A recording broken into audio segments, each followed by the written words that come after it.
For today's excursion, I've got 3 different snowshoes to choose from. These are the Red Feather Trek 25s. They're actually meant for a person that weighs half of what I do.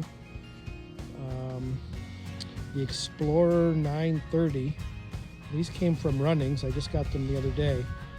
They're $59 as opposed to both of these other ones, which were double the price or more. As deep as the snow is today, I think I'm going to use these Garneau 1036s.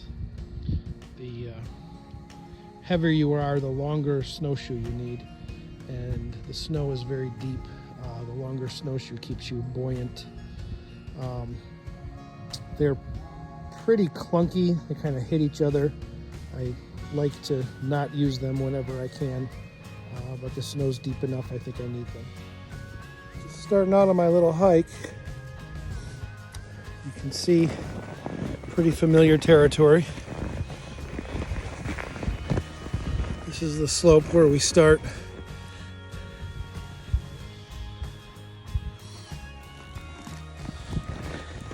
A little bit different in the daylight.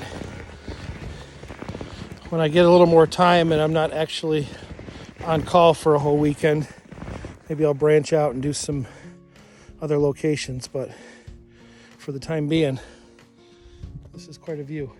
Every time I come out here lately, it's like nobody's ever been here before. To blaze a brand new trail. It's extra hard work in the steep snow.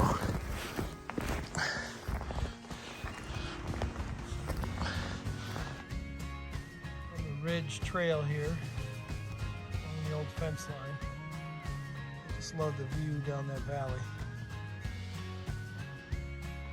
I've got a branch down in front of the trail. I could duck under it, but I kind of want to play with this new saw that I got, so we'll see how it works.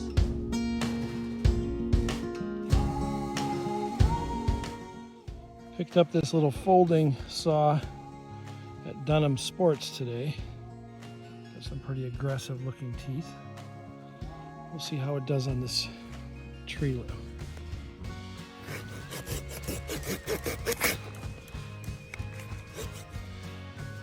Well, I got to cut through.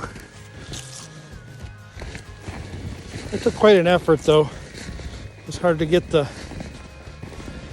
back and forth rhythm going. It was fine for a couple of sticks or branches, but if I had a lot to do, I'd choose something different. I'll have to be out here in the spring with a chainsaw and clean a lot of this up. Well, I'm past the end of the trail. The property continues that way, several hundred yards, but it's kind of a mess. It's been logged, there's a lot of stuff down. There's nothing really resembling a trail. Even in the summer, the terrain's rough, and I would be lying if I told you I haven't been lost heading that way. So we're gonna turn around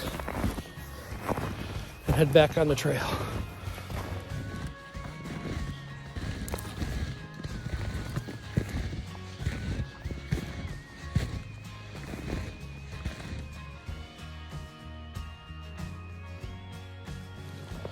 So we're back at the rocks from the last video. So far I've gone about a mile.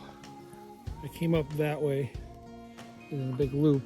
I'm only actually about a quarter mile from the house. The trail continues down this way. It does a loop and come back, and then I'll probably stop at the rocks for a little bit. It's hard to tell under the snow, but this is the spot where I got the tractor stuck in the spring.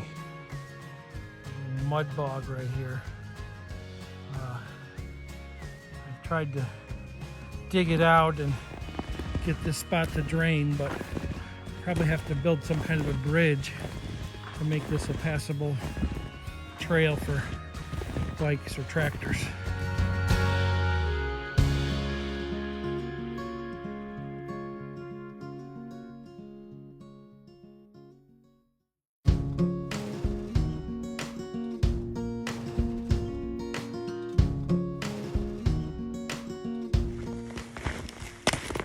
was about 15 degrees when I left.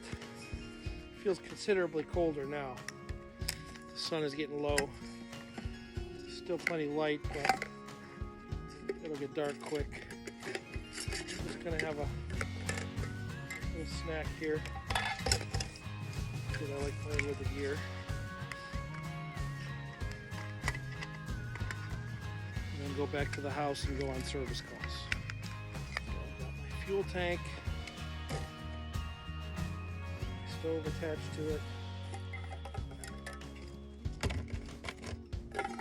Got the little feet to give the tank some stability.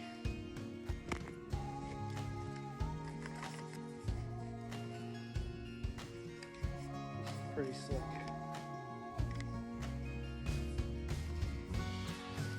Quite as fast as the jet boil. I was watching some tests. This takes about 4.5 minutes to boil water, where the jet boil brand takes about 2. But it's also almost triple the price.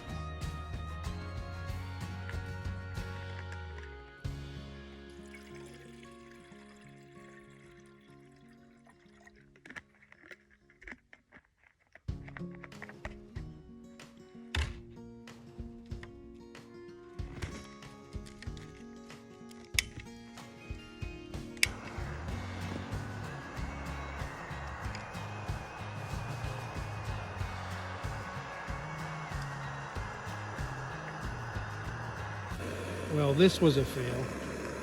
I forgot my mug. I'm having cocoa out of this collapsible bowl, and it's cooling off about as fast as I can make it. And these canister stoves, the canister doesn't deliver enough fuel flow when the temperatures are as cold as they are now. I'll have to see what they are when I get back to the house, what the temperature is. I was able to heat it up a little bit with a lighter, and you could hear the fuel, or hear the fire pick up. So I got some boiling water. I'm going to have some chicken teriyaki and drink my cocoa out of a bowl.